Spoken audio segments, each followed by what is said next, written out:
If you want to really be effective, you've got to support the leaders. You've got to support them to understand the full journey, that capability growth that you're after. And that looks different across organizations. Hello and welcome to the Talent Download podcast.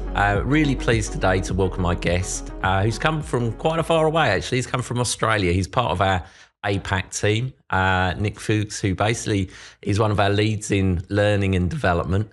I think it's really important for people to understand the shape of the market within APAC and also the UK, because there's lots of similarities across the board that we can see there, and we certainly see that within Amberjack as well. I think the global consistency about what we do as a business can be really important for people listening in and watching this. So it's great to have you here. Flown in just literally the other morning, so a little bit of jet lag as well. Yeah. But introduce yourself, Nick. Tell everyone about yourself a little bit. Thank you, Darren. Yeah. So my name's Nick. I'm the head of delivery for the development side of the learning and development side of our business over in Australia. I lead our team of instructional designers, facilitators, bringing all that early careers talent development to life across Australia. And now, my role now has gone from a national Australia role to now this sort of global role involving the development team over here as well. So it's a really exciting time. So you're a Brit. So tell us a little bit about that story. How did you get to Australia? 14 years ago, moved over and haven't looked back. I mean, I'd love to sound that's a unique experience, but I know it's not. Yeah. I now find myself in a slightly odd situation of, I know I've got an Aussie twang, but in Australia, everyone's like, well, you sound really British, so I don't really, global roles suit me well. No one's quite sure where I'm from, but Guernsey Channel Islands is where I'm from originally.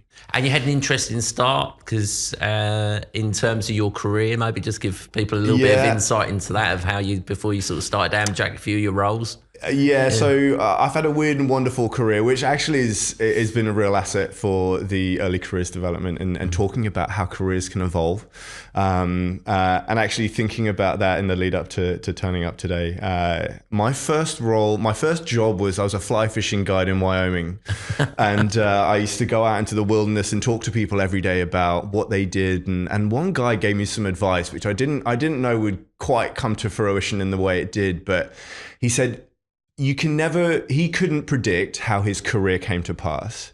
And he loves his career, but he can never have added up and put those jigsaw pieces together in the way that it's happened. And my careers very much followed a similar path. I was a zoologist at the time. I then had some jobs in Kenya and Thailand doing some wonderful things for the Kenya Wildlife Service and saving elephants in Thailand. I then made the obvious choice from zoologist to accountant.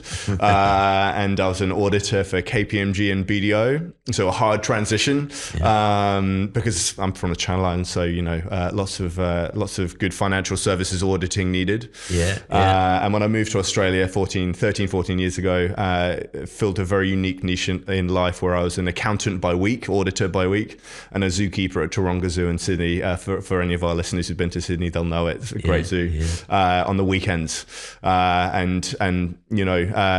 think through that, it taught me a lot about careers and motivators and skill sets and those transferable skills, which then led me through to teaching, where I taught some science from my zoology background, a bit of maths from accounting, and then into learning and development, which ultimately for me has led to a combination of those skills and really actually lent into the soft skills that have underpinned what I've done the whole way along.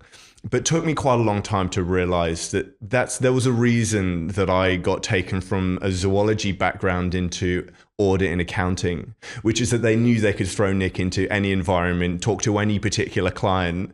Those were soft skills. They could teach me to be an accountant.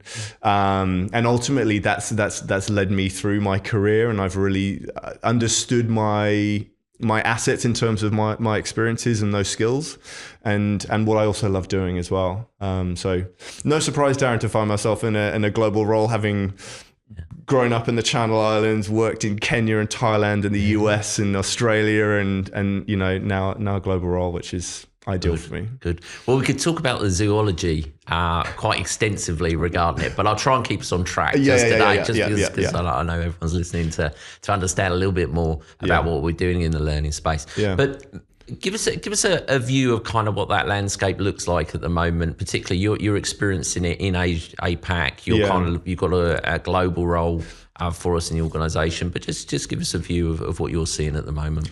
Look, I think what I think is well known is that the world's an increasingly small place, and thinking about APAC trends versus UK trends, I think there's a lot of commonality across them. You're seeing a drive for AI capability and what that really means for organizations when we're looking at early careers talents and what they... A mix of what the company, the organizations want out of early careers talent development, and also what the individuals generationally or even cohort expectations and trends. There's some consistency in there, I think, across locations in that, as I say, there's a known growth in AI and how do we leverage all of the opportunities that can come out of AI, but also support this early careers talent that comes in with experience. They come in with a skill set, but how can we support them to utilize that skill set the best they can?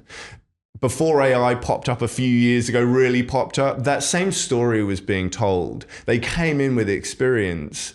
But if you look across any cohort in a graduate program, let's say, you're going to have a mix of individuals who come in. They're not all grads straight out of uni. A lot of them are, but some of them have had previous roles already. So if you had a group of 30 graduates, how can you understand them, contextualize for individuals, contextualize for the company as well, so that when you provide development for them that's targeted towards their capability growth, and that's a mix of the company's capability growth that they want to see and also the individuals. How can you find balance between all of those things so everyone walks away gaining something? And that really that creates this melting pot of AI is in that mix, but also so are leadership skills, because generationally Gen Z, they want leadership opportunities really quickly. So a lot going on. And I think a lot of those trends are fairly consistent globally. What we're finding is that actually we need to contextualize to organizations, individuals, as well as starting to, look at some of the bigger picture of what the wider trends are. And that's location specific as well. Yeah, I think it's interesting because within learning, there's obviously been this massive shift of the introduction of AI into the education system. Yeah. That sort of had this instant impact into an area where, very simply, you could actually get essays kind of written for you. Now, arguably, there were thousands of people doing that in Kenya, and people were cheating anyhow and providing that back through. Sure. But ultimately, it's instantly accessible to everyone. And the way in which kind of people started to think about learning and the ways in which that changed, of course, that's adapting and changing every day at the moment. Something that, you've got to think about. You do have to, absolutely. And again, I think it comes back to understanding that individuals across the breadth of any group will come in with a variety of experiences, and they'll be able to leverage that to differing degrees.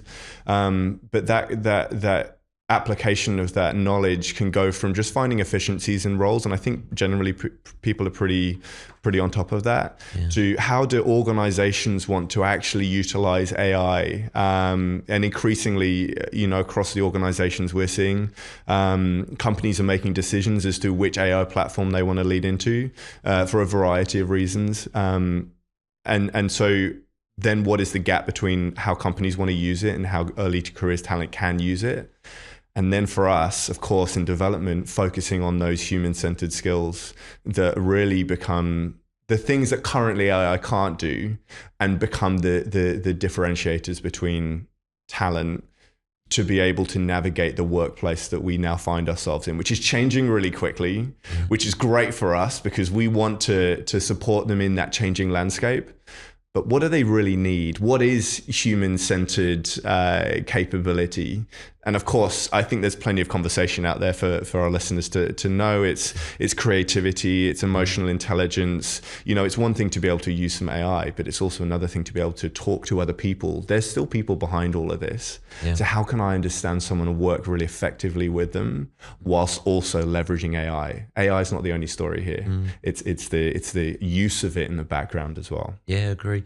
And how are you seeing the organisations actually keeping up with that with clients that you're working with? I think it's challenging for organisations to keep up with it, because, as I say, the organisations are making decisions as they need to, not driven by the early careers talent growth as a primary sort of focus, but their organisational needs, and then the growth across the organisation from leadership down to the early careers talent. I say down to carefully because they're really important. They're the future leaders. But regardless, there are decisions that are needing to be made as to really what that looks like, and then how can you involve graduates, let's say again, in that space, so that you're not just involving them and building skills because you think you need to, because it might have impact. Knowing that we're going to have impact, and for us, a conversation we have quite a lot is the difference between best practice and next practice. And best practice is a comparison of what people have done and what people are doing right now, but it's really a past and or current thing. And that tells you whether what you're doing in terms of, in this case, learning and development, is aligned with what the best that people do. And that's what we do at Amberjack is continually try to understand, are we doing best practice globally? And I think we are. But actually, if we want to be really good at this, best practice isn't enough, because it is kind of based on the past. We need to think about next practice. And anyone who works in learning and development, or I dare say anyone, is excited by new ideas and innovation and change, and how can we do things differently? And bringing that conversation back to AI, it's not necessarily enough to do a workshop, let's say, within a graduate journey, just on creative thinking or critical thinking or problem solving. That probably leans into best practice. Next practice focuses more on impact. So how can you develop those skills, but give them a scenario, give them a situation where they can then actually have impact? And that leans into things like innovation challenges, where you give graduates opportunities to work on real challenges, real business problems, needs within businesses, where they go, if we lean into the AI conversation, how is this company going to use AI within their organization? And I'm not just talking about the efficiencies of, writing emails for you and things like that. How are they really going to use it? And if you give them opportunities to, as a group, in small groups, really workshop real problems that the organization's facing. And at the end of the day, not only do they get to present that to senior leaders, which gives them this wonderful platform to demonstrate all of their skills and all of the things that they've worked on, but actually, if you can make that into a project that could actually come to life, that might have a budget in the end of the day, now graduates start elevating their development and their potential to real impact. And that's where you start going from best practice to next practice and really elevating what they do and their development. And we are seeing that increasingly, these innovation challenges that a lot of our clients run in Australia, at least. They are real opportunities for them to have real impact and start elevating themselves beyond just, I'm a graduate, I've got to learn some things, some technical skills, I've got to learn some soft skills. Now I'm really creating a personal brand that can lead me somewhere great in the future. And they're excited by that. And of course, the organizations are. And do you see any pressure points kind of in that for employers? It's kind of that they need to sort of think about, I guess. I do. I think there's a lot of pressure points. I think organizations increasingly are looking at ROI and how they can show that in the learning and development space, development is having impact. But again, it depends on how you view that impact. What does that really look like? What does that mean for an organization? It's a tricky thing, ROI for development, because you can run a survey after a workshop and go, how was it? And the grads will be like, great, it was great. I really liked it. And occasionally they'll give you really good feedback, and that's how we get better. But let's say they broadly go, great. It's quite hard to, in a valid way, know that a week later, a month later, a year later, that one workshop has had impact, because inevitably, as soon as they leave that room, let's say it's face-to-face, they leave that room, there's all these other influences that come in that might be the reason why they grew. So it's quite hard to know for sure. And so you need to have a strategy that doesn't just build on that short-term feedback, but also looks at longer-term feedback from the graduates, from their leaders. Leaders are a really important part of development. We talk quite a lot to the 70-20-10 model. And, what we do is the 10%, we get a really short period of time to spend with them upskilling. The 70% on the other end is really where all that learning's happening. And the bridge in the middle is the 20%, which is the leaders. So we can just do the development on that 10%, but really, if you want to really be effective, you've got to support the leaders. You've got to support them to understand the full journey, that capability growth that you're after. And that looks different across organizations. But supporting them to be that bridge is really important. And in the programs that you're, or we're delivering as Amberjack, that you're involved in, what are the approaches that are really delivering kind of strong, I guess, outcomes across those? What are we seeing? I think the areas, the approaches that are having impact are the ones that are flexible and adaptable. It's the reason why the way we create and bring to life graduate development, the nature of the consulting that we do is where we have impact, because it's not enough in most cases to be just an off-the-shelf product. You really have to understand an organization and their values and their culture that they want to bring to life. Do they have a capability framework, or do they not? And there's reasons why you wouldn't for flexibility. Is that capability framework driven by graduates' capability growth that they want to see in the grad program? Sometimes that's actually a leadership capability that it looks at what they want for when they roll off the program. So what is that growth you're actually after? That's the sort of company level. And then you look at the cohort level, where you can really have impact is looking at, what does this generation want or need? And sometimes that doesn't always align with that capability framework. Sometimes that leans into, we know we want to cover off this capability growth. That might be led by things like AI, but it might be led into that leadership growth that we want them to roll off into. But actually during the program, even within this cohort, let's say, there's a real need for business etiquette, let's say, or accountability and personal brand, because yes, they're really excited and they want all these opportunities, but there's a lot of nuance in the workplace. And as we all know, this generation still is experiencing this sort of state of flux in how people go about their work lives. We were used to 5 days a week, 9 to 5 minimum, and everyone knew what that was, and you knew what that looked like and felt like.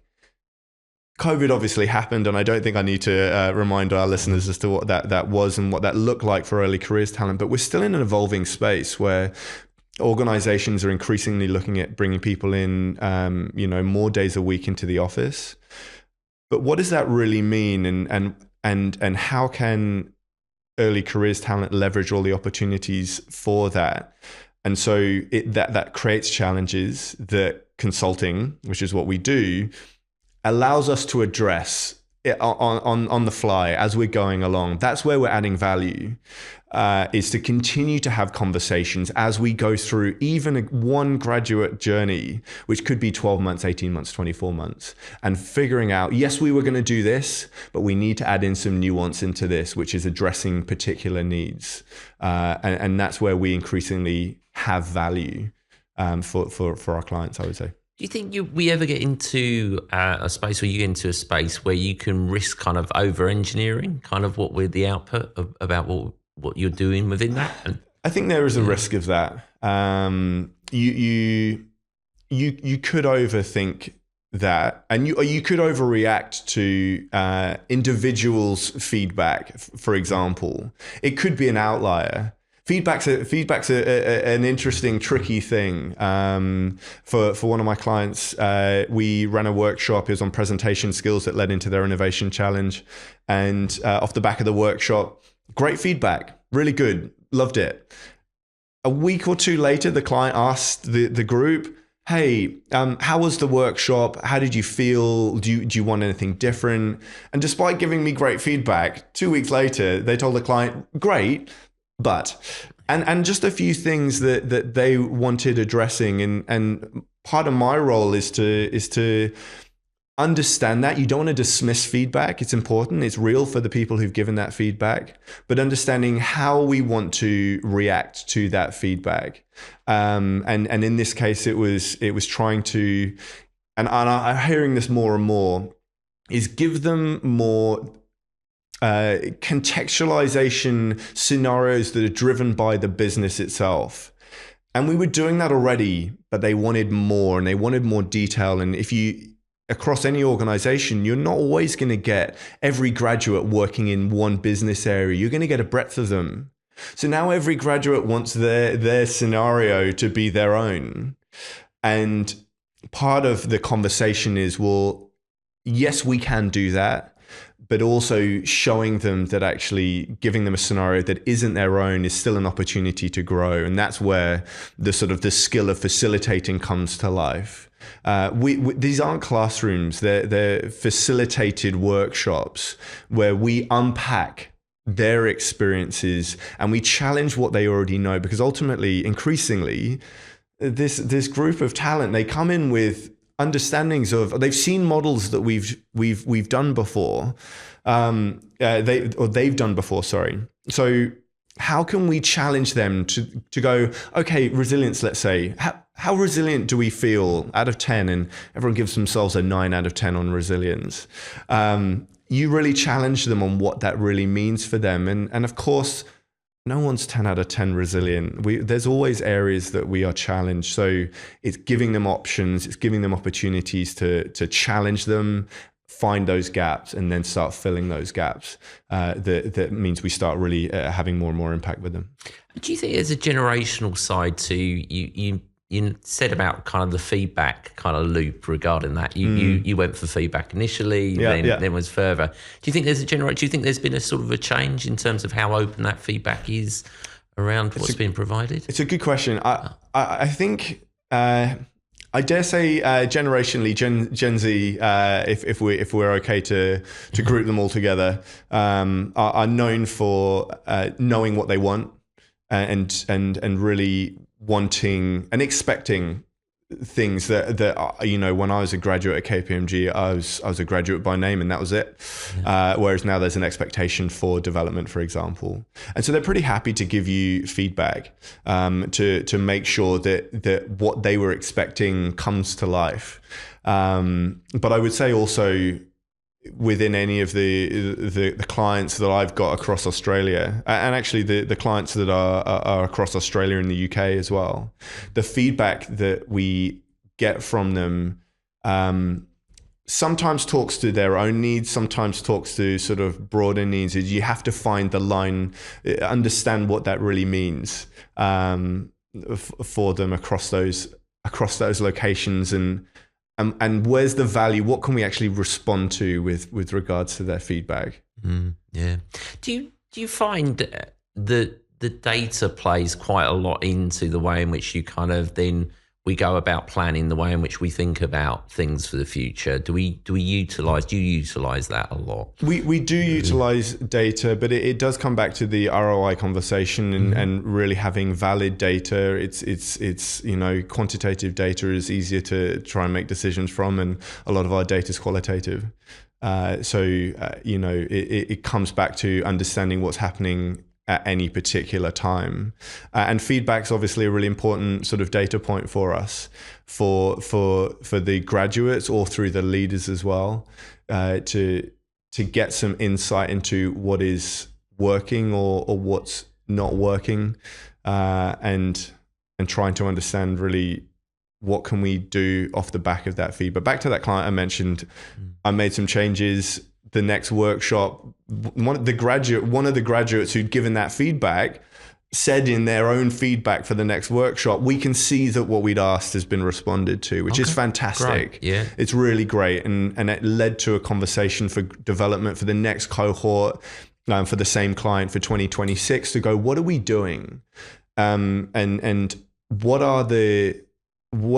the value that we're trying to deliver for that particular client, for example. And increasingly, I think I'm seeing a bit of a trend for our clients where they want to make sure that they're getting value from the development, because it costs money. It costs money to bring people together. It costs money to get experienced professionals to come in and facilitate contextualize client-specific workshops. But they do that for a reason. They come to us for a reason because they know we're gonna increase the impact, and because we have so much experience across lots of industries within that early career space, we can draw on that experience to deliver workshops that would be harder to do internally for an organization because they don't have the same exposure that we do, even just on its own. And we also then have insight into, for example, for that same client, we realized off the back of that, their want for the graduates' want for scenario-driven, really specific contextualization. We had been intentionally leaning into that company's values and cultures, but there was a change that had happened that hadn't really been communicated to us in the last few months. So when we looked in next year, we go, okay, great. We've been doing this, but we need to shift what we're doing, and competency alignment is increasingly something that we're seeing, or capability alignment, where it was enough previously for graduates even to run workshops that are focused on these particular topics, modules, and that was enough. And the graduates are going, great, thank you.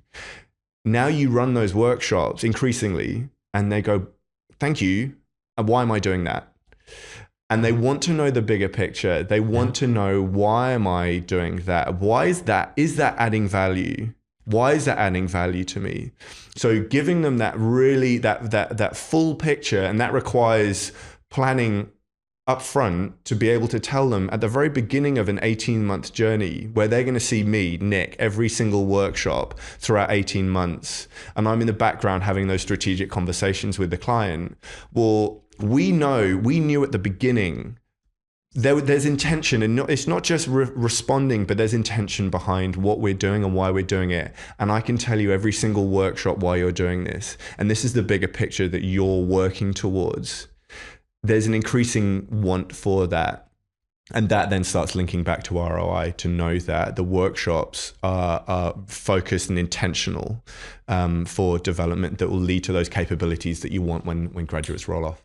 And what do you see? You talked about the impacts of COVID, the change in the workplace. And obviously there's lots of kind of different data points that you can take on that. But particularly in development, in learning, instantly came a little bit of a shift in terms of classroom-based kind of learning to basically through Teams, Zoom, whatever media you're going to use to kind of get through. Yeah. How have you seen that? How have you seen kind of the impact around it? And you've got your previous years of experience in learning. Absolutely. Yeah. I think a classroom is a word that I try and avoid, actually, but it's a word that's often used. Yeah. And the reason for that is, particularly, I regularly share my experience with people. I love a good story. Mm-hmm. whilst I try and drop in zoology as often as possible, the teaching experience that I've had is an interesting one, because when you're facilitating a workshop, it's very easy for graduates. We've all been to school. It's a weird thing. Everyone's been to school, so everyone quite quickly will jump back to, does this feel like a classroom? Does this feel like school? Well, I'm an adult. I'm a professional who wants to be a leader, and I don't want to feel like I'm in a classroom. So I'm very careful to try and make sure that where I'm doing direct instruction and really leading them through, let's say, a model that will unpack and facilitate, that it doesn't feel like a classroom, so that they feel like their experience is being recognized, that we are being intentional to unpack what they know and where we want to try and get them to, and the potential that they have. And I think that's something that post-COVID, there are nuances that I think people who were in their roles before COVID and after COVID know and understand. Going into the office is an opportunity for people to collaborate more easily together, and build those human skills that you can do over a virtual environment. But I think there's a skill even in that. There are similar but different skill sets that are required to work in a virtual environment and a face-to-face one. And let's say emotional intelligence. And how do you read someone's emotions virtually versus face-to-face? I think we all know that looks and feels different. So it's unpacking things like that, but also giving them the understanding, for example, from a point of view of personal brand.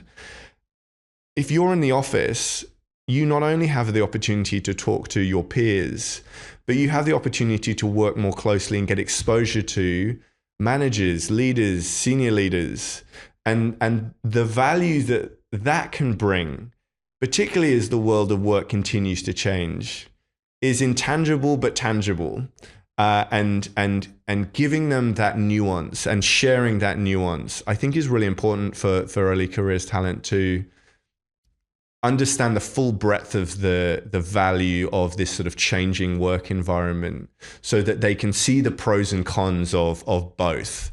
And you don't want to stop them. You don't want to stop them challenging why they're doing things. I don't know that we're going to ever do that, and I don't think we would ever want to. But drawing on our experience and our own experiences, and also what we want them to be able to see and leverage, I think is really important in that space. I think it is. I've spoken a few times on the podcast. I've got a few sons. I've got one son at the moment that's doing their placement just in the city of London, and so he's got a 1-year placement. And the requirement is he comes in 5 days a week into that office environment. It's an accountancy firm. It's amazing the experiences that he kind of picked up and the learning that he picks up in that environment, which will actually suit him well. And he takes that forward, showing my little bit of my age. Typically I had to come to London 5 days a week. It was just considered the norm. That's what you did. You didn't have any really accessibility to any of the technology that would even sort of allow you to do that.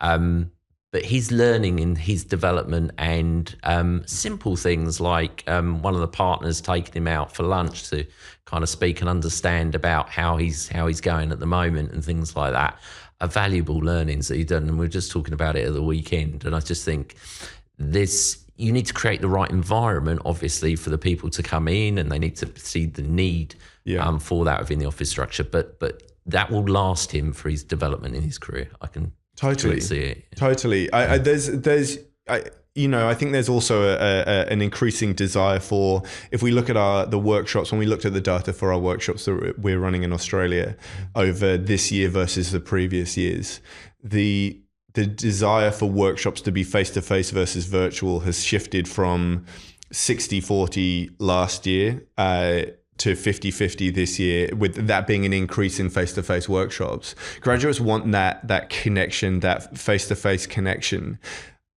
There's a challenge within that, because it costs potentially, if you're early careers talent spread across a country or even internationally, bringing them together, well, that costs money.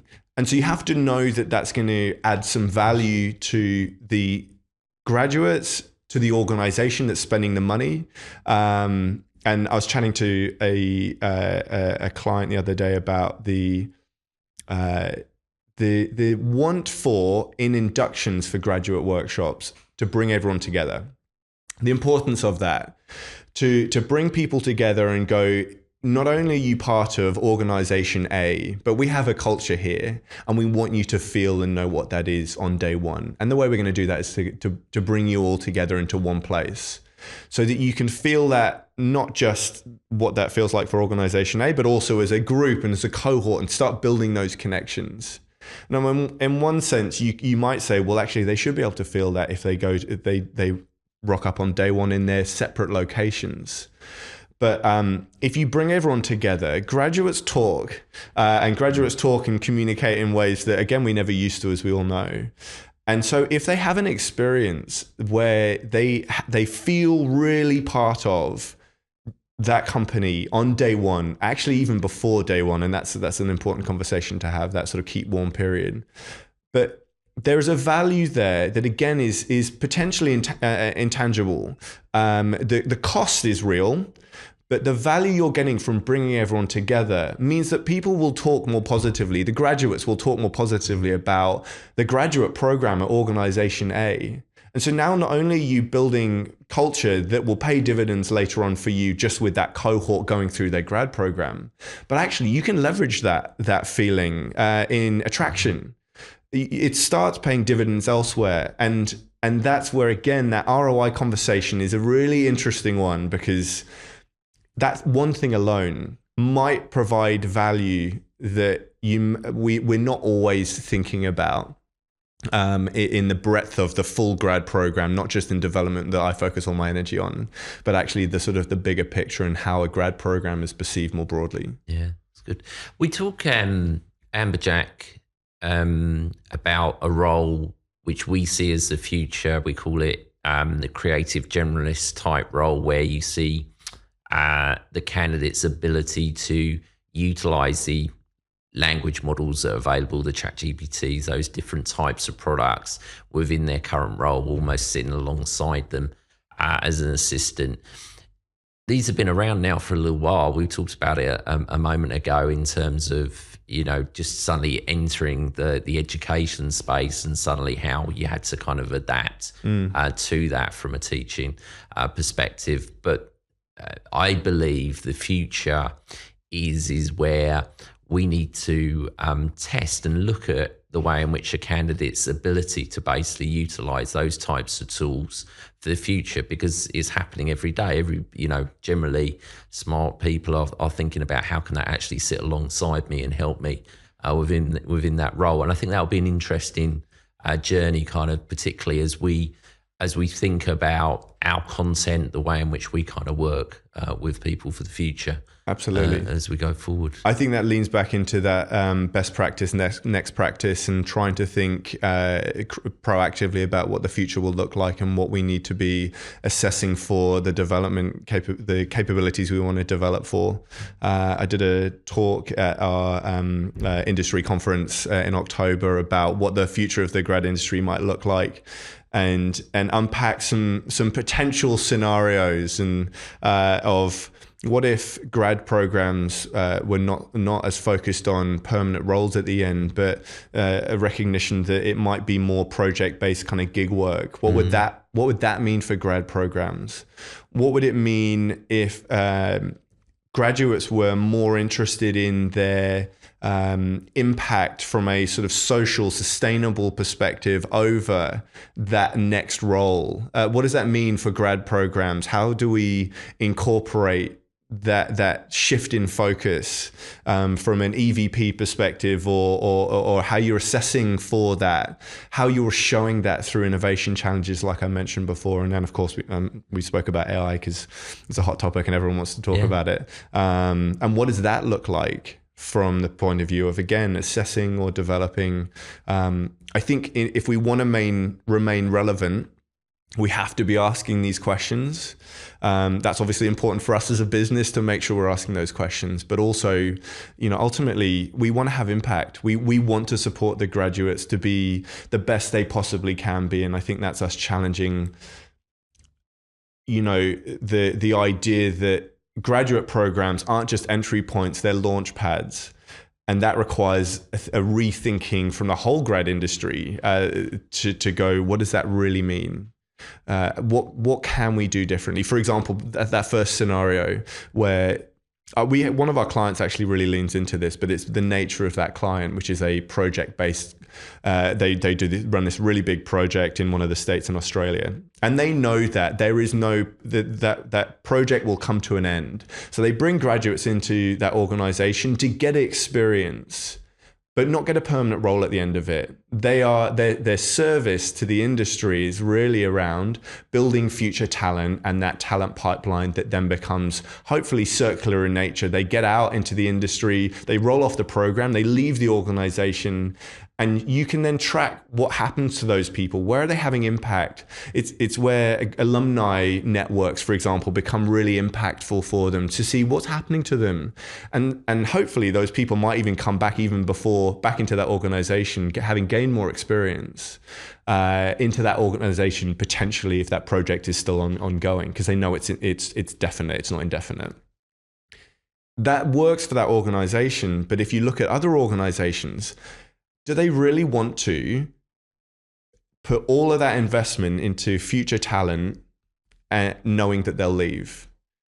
Most companies want to put that investment in and get the dividends on that investment by them sticking around and being the future talent for that organization. But can we challenge how we think about grad programs as a whole to go, actually, there can be dividends paid to all of us, all the organizations. And that's a shift in perspective that I think is interesting, but also challenging, because of course, there's a reason again why people talk about ROI, because they want to make sure that the money that's being spent, where there's a lot of organizational change happening around the place, that there's value being given, and often that's more of an insular internal views than this sort of bigger picture. Yeah, sure. But an interesting conversation. Yeah, sure. And you talked about you were at a conference, you were thinking about what the future holds. I guess, what do you think the future looks like 2026? What do you see as the things that we can expect to see within the early career space?